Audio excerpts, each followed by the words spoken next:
Assalomu alaykum hurmatli tinglovchilar. Bugungi mashg'ulotimiz bilan biz suv gigiyenasi masalalarini o'rganishni davom ettiramiz. Mavzuyimiz havzalardagi suvning organik ifloslanishi ko'rsatkichlarini tekshirish usullari. Va bugun biz bu borada ko'proq oqsil uchligi haqida gapiramiz. O'quv mashg'ulotining maqsadi talabalarda suvning organik ifloslanishining ahamiyati tushunchasini shakllantirishni davom ettirish, talabalarni suvda ammoniy tuzlari, nitritlar va nitratlarni aniqlash usullariga o'rgatish va talabalarni oqsil uchligi ko'rsatkichlari bo'yicha suvning oldindan ifloslanganligini baholashga o'rgatish. Oldingi mashg'ulotimizda aytganimizdek, antropogen ifloslanishlar atrof muhitimiz, ekosistema, ya'ni ekotizimimiz ochiq suv havzalari uchun ayniqsa ayrim holatlarda hattoki to'g'rilab bo'lmaydigan fatal putur yetkazishi mumkin. Natijada ekotizimimizdagi flora va fauna, odamzod katta ekologik halokatlarga duchor bo'lishi hozirgi vaqtning o'zida ham qisman kuzatilmoqda. O'tgan darsimizda aytib o'tganimizdek, havzalardagi suv va birinchi navbatda ochiq suv havzalari ko'pincha organik ifloslanishga uchraydi. Najaslar, peshob, hayvon o'limtiklari, suyuq va qattiq chiqindilarning tashlanishi. Bunday ifloslanishlarning to'g'ridan to'g'ri, ya'ni bakteriologik ko'rsatkichlarni aniqlash juda murakkab. Bakteriologik ko'rsatkichlar juda aniq, informativ va muhimligiga qaramay ko'p vaqt va xarajatlarni talab qiladi. Shuning uchun gigiyena amaliyotida suvning organik ifloslanish darajasini namoyon qiluvchi ayrim qiyosiy kimyoviy ko'rsatkichlardan foydalanish qabul qilingan. Bunday ko'rsatkichlardan suvning oqsil uchligini aniqlash ham alohida muhim hisoblanadi.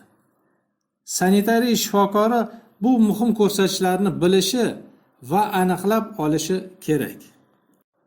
Ko'rib turganingizdek, ochiq havzalardagi suvlari ko'pincha organik ifloslanishlarga duchor bo'ladi. Axlatlar, hayvon o'liklari, suyuq va qattiq chiqindilarning tashlanishi. Bu chiqindilarning tarkibida ko'pincha oqsilli moddalar, shu jumladan kasallik tarqatuvchi mikroorganizmlar uchraydi. Ikkinchi tomondan, ifloslangan havzalardagi suvlar o'zgarishsiz yotmaydi. Balki suvning suyulishi, quyosh nuri tarkibidagi ultrabinafsha nurlar, suvdagi organizmlarni yutishi, mikroorganizmlarning o'lishi, saprofitlarning antagonistik ta'siri, biokimyoviy parchalanish, oksidlanish va boshqalar tufayli o'z-o'zidan tozalanishga uchraydi va tarkibidagi iflosliklardan tozalanadi. Suvning o'z-o'zidan tozalanishi haqida batafsil gapirar ekanmiz. Bu bir nechta murakkab jarayonlardan iborat.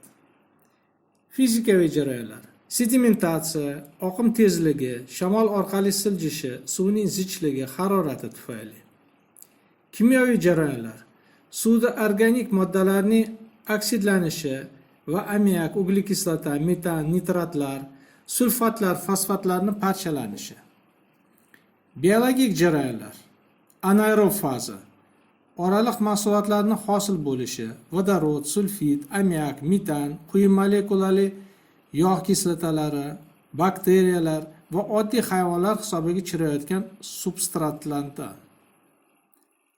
Aerob faza: organik moddalarning parchalanishida turli guruhlardagi gidrobiontlar ishtirok etadi. Infuzoriyalar, koloratlar, suv o'tlari.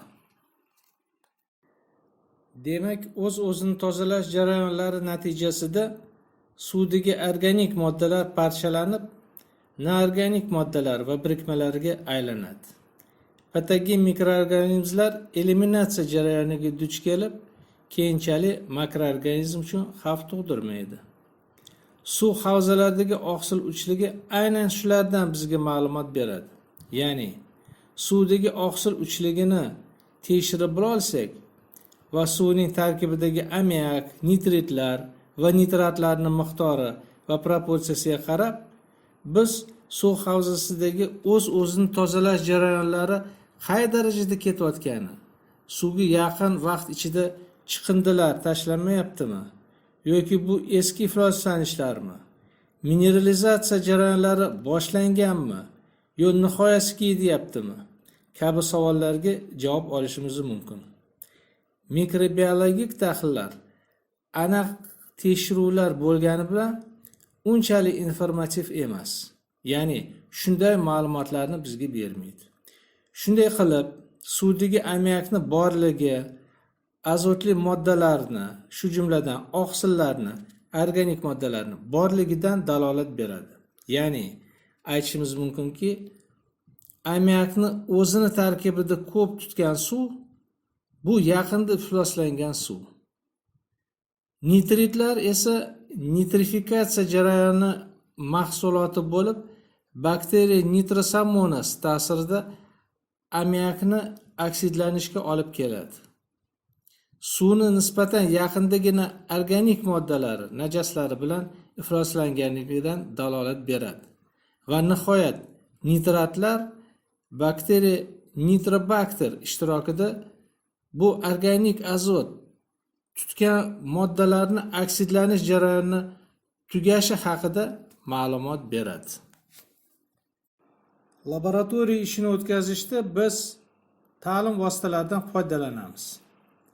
Tarqatma materiallar, me'yoriy hujjatlar, asbob jihozlardan kimyoviy idishlar, elektroplitka, modelli suv namunasi, chinni kosacha, fotoelektrokalorimetr.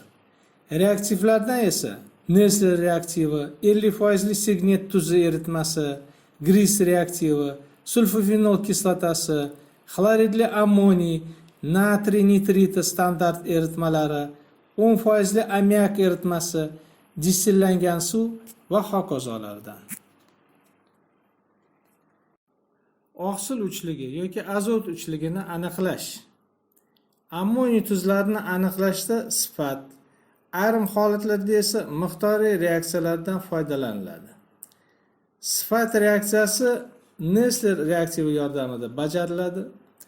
Agar suvda ammoniy tuzlari bo'lsa, u sariq rang hosil qiladi va bu yodli merkuramoniyning hosil bo'lishidan dalolat beradi. Buning uchun probirkaga 5 ml tekshiriluvchi suv olinadi. 5 tomchi 50% signet tuzi eritmasi qo'shiladi va 5 tomchi Nestle reaktivi qo'shiladi. Sariq yoki zarg'aldor rang hosil bo'lsa, ammoniy tuzi borligidan dalolat beradi. Miqdoriy aniqlash usulida, ayniqsa ommaviy tekshiruvlarda ko'p sinamalar mavjud bo'lgan hollarda namunalarga Nestle reaktivini qo'shib, har bir probirkaga 1 ml signet tuzi quyiladi va 50 ml gacha distillangan suv bilan to'ldiriladi. Kalibrovka grafiki tuziladi. Optik zichligini fotoelektrokalorimetr va uning ko'k rangni to'sib qoladigan filtri yordamida aniqlaymiz. Farq bo'lmagan hollarda biz taxminiy, ya'ni vizual kalorimetriya uslubidan foydalanamiz. Buning uchun jadvalda ko'rsatilgandek probirkalarga standart eritmalarni bir-biridan ammiak va ammoniy xloridi bo'yicha farqlanadigan konsentratsiyalari bilan bir qatorga qo'yib tekshirilayotgan probirkani rangi taqqoslanadi va qaysi rangdagi probirkaga yaqin bo'lsa, uni konsentratsiyasi o'sha namunaga yaqin deb hisoblanadi. Tekshirilayotgan suvdagi ammiakning miqdori quyidagi formula bo'yicha hisoblanadi.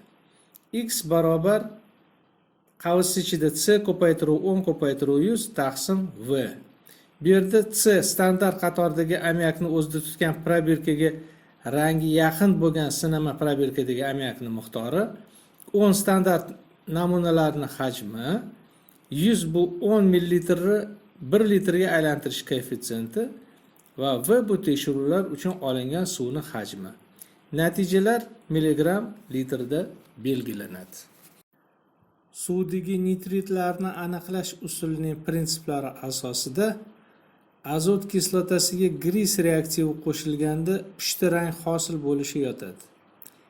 Rangni intensivligiga ko'ra azot kislotasining miqdori to'g'risida xulosa chiqarishimiz mumkin. Sifat reaksiyasini o'tkazishimiz uchun 10 ml tekshirilayotgan suv bor probirkaga 0,5 ml gris reaksiya qo'shib 5 daqiqa davomiyligida 70 gradus Selsiy haroratda suv hammomida isitamiz. Pushti rangni paydo bo'lishi suvda NO2 anioni borligidan dalolat beradi. Nitritlarni miqdoriy jihatdan aniqlashimizda ham biz sinamani optik zichligini, unga gris reaksiyasini qo'shib topamiz. Jadvalga e'tiboringizni qaratgan bo'lsangiz, bunda ham kalibrovka grafiki tuziladi. Optik zichligi fotoelektrokalorimetr yordamida ammiakka analogik aniqlanadi. Va natijalarni biz yuqorida ko'rsatgan formula asosida hisoblaymiz. U ham milligram litrda belgilanadi. Havzalardagi va ichimlik suvlarda nitratlarni tekshirish birmuncha murakkabroq. Nitratlarni suvda aniqlashda turli quyidagi metodikalardan foydalaniladi. Spektrofotometriya. Suyuqliklar spektri nurlanishlarni o'zida yutish xususiyatlarini hisobiga uyushtiriladi. Fluorimetriya. Moddaning konsentratsiyasini nurlash yo'li bilan nitratlar aniqlanadi. Potentsiometriya. Elektr harakatdagi kuchlarni tekshirish yo'li bilan. Konduktometriya. Eritmalarni elektr o'tkazuvchanligini aniqlash yo'li bilan. Xromatografiya. Aralashmalarni ajratish va tahlil qilish usullari yordamida. Hozirgi vaqtda nitratlar eng zamonaviy asbob bo'lmish ionomer yordamida aniqlanadi. Qisqa vaqt ichida va aniq natijalarni milligram litr yoki milligram detsimetr kubda hisoblash imkoniyatiga ega bo'lamiz. Shunday qilib darsimiz bo'yicha quyidagi xulosalarni chiqarishimiz mumkin.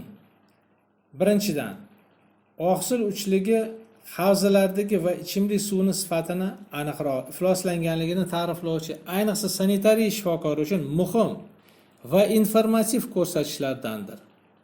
Ikkinchidan, slaydda ko'rganingizdek, me'yorda ammiakning ruxsat etilgan miqdori 950-2011 davlat standartiga binoan 0,1 milligram litrdan oshmasligi kerak.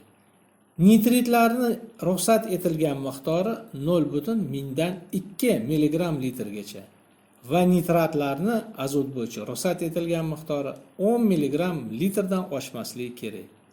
Uchinchidan, ammiak va nitritlar me'yordan biroz oshib ketishi suvning organik ifloslanganligidan dalolat beradi va suvning epidemiologik jihatdan odam organizmi uchun xavf tug'dirishdan dalolat beradi. Ichimlik suvi sifatida bu havzadagi suvdan foydalanmoqchi bo'lsak, suvning sifatini deyarli yaxshilash usullarini qo'llashimiz kerak. Koagulyatsiya, tindirish, reagentli xavfsizlantirish va hokazolar. To'rtinchidan, qachonki suvda ammiak, nitritlar va nitratlarning miqdori me'yordan birmuncha oshib ketsa, bu suv havzasi deyarlicha va doimiy ravishda turli chiqindilar bilan, organik moddalar bilan ifloslanayotganidir va epidemiologik jihatdan xavf tug'dirishi shubhasizdir. Allegorik tili bilan aytganda, ushbu suv havzasi betob, kasal deb bilamiz. Bu suv havzasidan ichimlik suv manbai sifatida foydalanishimizdan saqlanamiz va darhol nafaqat ushbu suvni, balki butun atrof muhitni turli yo'llar bilan sog'lomlashtirishimiz darkor.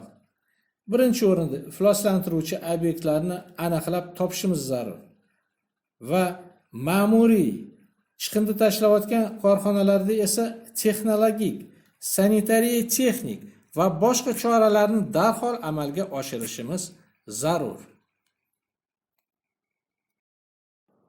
Darsimizning yakunida nazorat savollarini o'rganib chiqib, ularga javoblarni tayyorlashingizni so'raymiz.